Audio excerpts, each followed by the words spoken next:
Вчера в первом часу ночи знаменательное событие состоялось на ступеньках, ведущих кого-то в изолятор временного содержания в поселке Белоярский, а кого-то и обратно. Таковым оказался доселе не мелькавший лицом на экране, но тем не менее уже телезвезда, 18-летний Миша Кассир, которому предстоит отсчитать кому-то нехилые суммы в виде компенсации всяческих ущербов вот за это.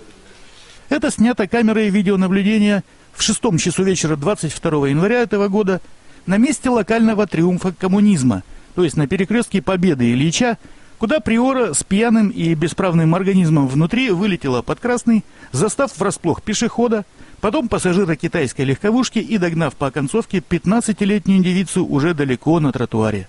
На следующий день судья выписал ему 10 суток административного ареста за отказ от освидетельствования на предмет опьянения. Правда, сам он ни отказа, ни гонки на выживание пешеходов не помнит. Ты помнишь, Кощей, или ты ничего не помнишь? Что было? Смутно. Смутно? Ну, как на перекресток выехал, помнишь, нет? Нет. Напомним, согласно первоначальной и никем не опровергнутой версии, Миша Кассир в тот вечер ехал к своей подружке. Правда, все по той же причине набуханности не помнит этого. А куда ехал еще? Ну, взял машину покататься, куда мог ехать. Прямо в состоянии.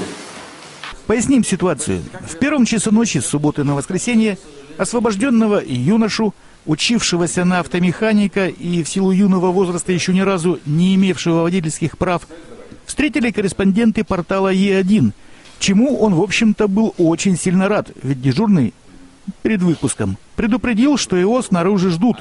А кто не сказал, и парень мучился в догадках, а вдруг это трое потерпевших с приятелями?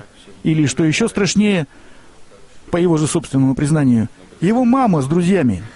Почему-то он был уверен, что она его непременно и сразу тут же убьет. И лучше сначала поехать, наверное, к бабушке. Ну, ей-то не привыкать, ведь у ее отца, своего прадеда, Миша еще в 13 лет угнал машину и тоже ее разбил. Ну а тут ситуация усугубляется еще тем, что он не просто взял без спроса и расколошматил мамину тачку. Не просто ранил троих, к счастью, несерьезно, и разбил еще чужую автомобилину.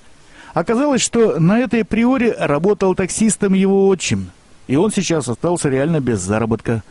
То есть семейный бюджет терпит поражение сразу на 3 фронтах. Тебе не обращались еще потерпевшие? Нет пока. Нет, да?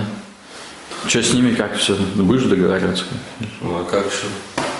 По окончании беседы юное дарование получило возможность впервые увидеть вот эту видеозапись с собственным заездом, которого он не помнил. Просмотр сопровождался восхищенными восклицаниями «Нифига себе!». А по окончании сеанса кассир попросил у парней телефон, чтобы позвонить своей подружке Вике, и произнес нечто весьма наглядно характеризующее то, насколько глубоко он осознал, раскаялся и сожалеет о случившемся. Цитируем по Е1. «Солнышко, здравствуй, да, я вышел, все у меня хорошо. А ты сама видела ту запись с камер наблюдения? Я там в натуре как в GTA. Посмотри, дух захватывает, отвечаю». Конец цитаты.